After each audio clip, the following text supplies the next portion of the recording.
Right ప్రస్తుతానికి మనం రహమత్ నగర్లోని శ్రీరామ్ నగర్లో ఉన్నాం. నవీన్ కుమార్ యాదవ్కు సపోర్ట్ చేస్తూ ఆయన వచ్చి మరి ఇక్కడ ఓటర్ను ఉద్దేశించి మాట్లాడబోతున్నారు. ముఖ్యమంత్రి గారు రావడం కొన్ని వేల సంఖ్యలో ప్రజలు స్వచ్ఛందంగా ఇళ్లలో నుండి వచ్చి ముఖ్యమంత్రి గారికి పూల వర్షం కురిపిస్తూ స్వాగతం పలుకుతూ చాలా సంతోషంగా కాంగ్రెస్ పార్టీకి మద్దతు పలుకుతూ ఉన్నారు.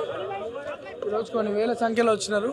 ముఖ్యమంత్రి గారు కూడా ప్రజలను అప్పీల్ చేస్తున్నారు, మీరంతా మంచి మెజార్టీతో కాంగ్రెస్ పార్టీని గెలిపిస్తే ఈ జూబ్లీహిల్స్ రూపురేఖలు మారుస్తాము, అభివృద్ధి చేద్దాం. 3 సార్లు మీరు బీఆర్ఎస్ బీజేపీకి అవకాశాలు కల్పించారు, ఒక్కసారి కాంగ్రెస్ పార్టీకి అవకాశం ఇవ్వండి, ఈ ప్రాంతాన్ని అభివృద్ధి చేద్దామని చెప్పి చెప్పడం జరిగింది.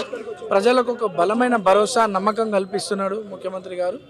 ప్రజలకు కూడా రేవంత్ అన్న పరిపాలనపై నమ్మకం చాలా బలంగా పెరుగుతుంది మా ప్రాంతంలో. ఇదంతా చూస్తా ఉంటే ప్రజలు మంచి మెజార్టీతో కాంగ్రెస్ పార్టీని జూబ్లీహిల్స్ లో గెలిపించబోతారు. आवाम की जो जबरदस्त हवा, इससे पता लग रहा हमारा सीएम तो बोला 30,000, मैं 60,000 से जीतेगा मेरा भाई। क्यों बोले तो कल तक माइनॉरिटी का गुस्सा था, एक मुसलमान को मंत्री नहीं लेते, आज उस वक्त के वो भी पूरा कर दिया। ये हमारा सेकुलर है, हिंदू मुस्लिम सिख ईसाई जैन सभी लोग, ये नौजवान बच्चा है जो पी जनार्दन रेड्डी के नक्शे कदम पे चलने वाला, डेवलपमेंट के वास्ते काम करने वाला बराबर अच्छा आदमी को चुने और आने वाले दिनों में जनार्दन रेड्डी के जैसा काम करेगा.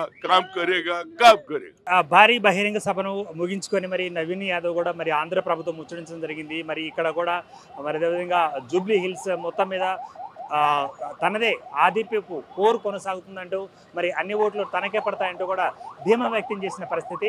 కెమెరామెన్ శ్రీకాంత్తో దుర్గా.